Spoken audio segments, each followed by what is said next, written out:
What's the most hurtful thing your parent ever said to you? I wish I had aborted you and I hate you because you look like your damn father.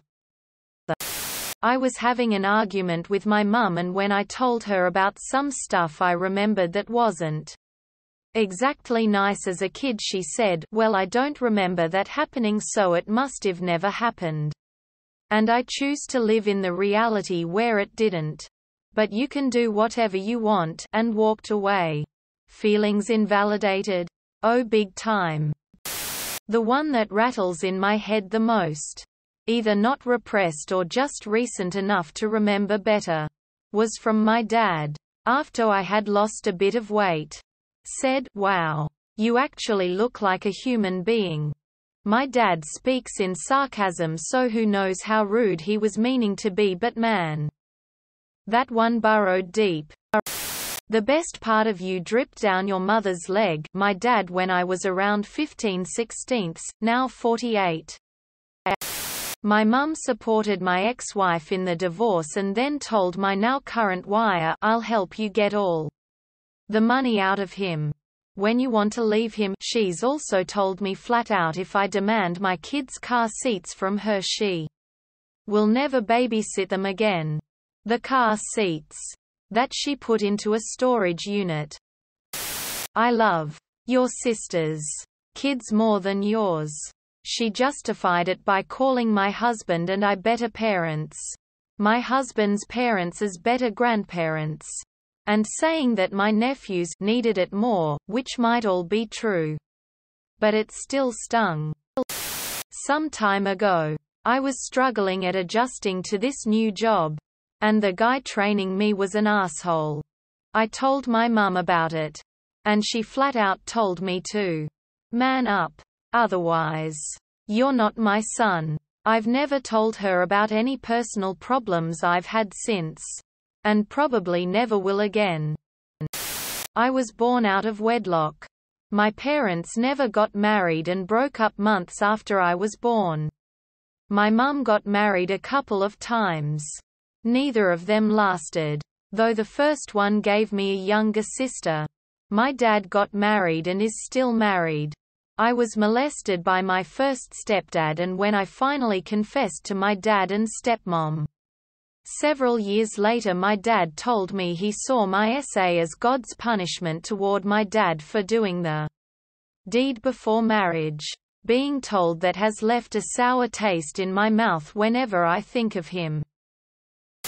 I didn't know my birth mother too well, as she gave me up for adoption at a young age. When I got older I looked her up on FB.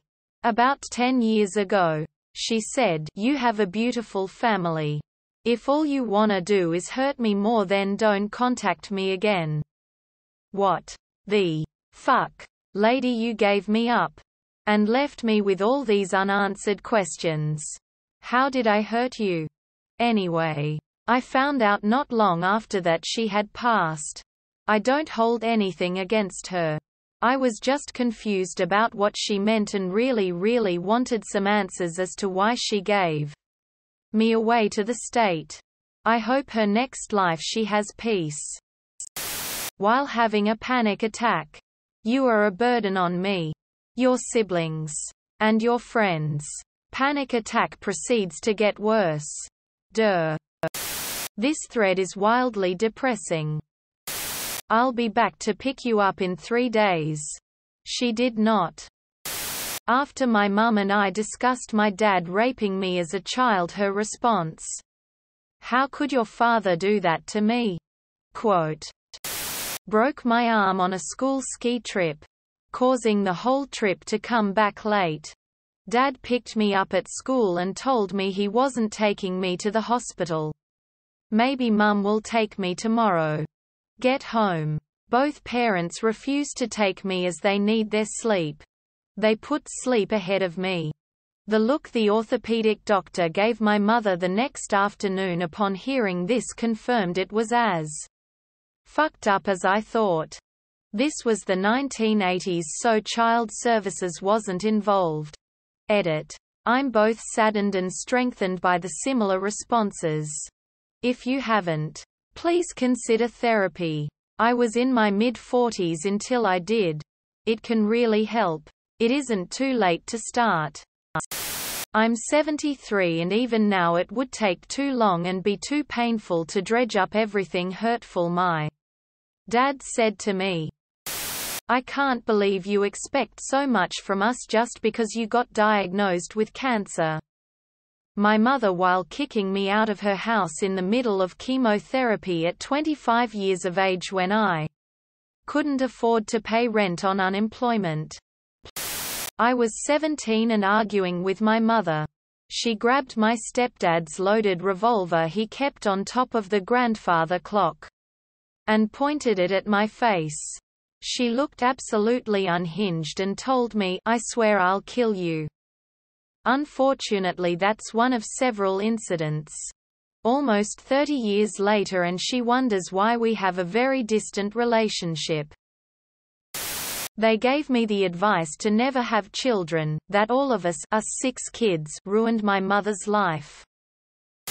My grandma created a story of how we were all molested by our stepdad. And I had to make a tape of what he did to me. I made up a bunch of stuff. Because at age 7, I did what I thought they wanted me to do. The tape went to a therapist, who I then had sessions with. Sometimes they were just watching me play in a room by myself behind one-way mirrors. I had to go to the DA of Sacramento to tell what happened to me. They locked me in an office with a cop who kept saying things like, "What did he do? Butt stuff? Come on, don't just sit there. Spit it out. Say it." I was terrified and said nothing. She told everybody at church and all of my teachers, but I have been molested. Often in front of me. I felt so ashamed. And felt my entire world going numb. To this day much of my family still thinks that it actually happened. No matter what I say about it. When I was 16, my adopted dad told me, "I wish we had adopted a girl." It's been over 3 decades.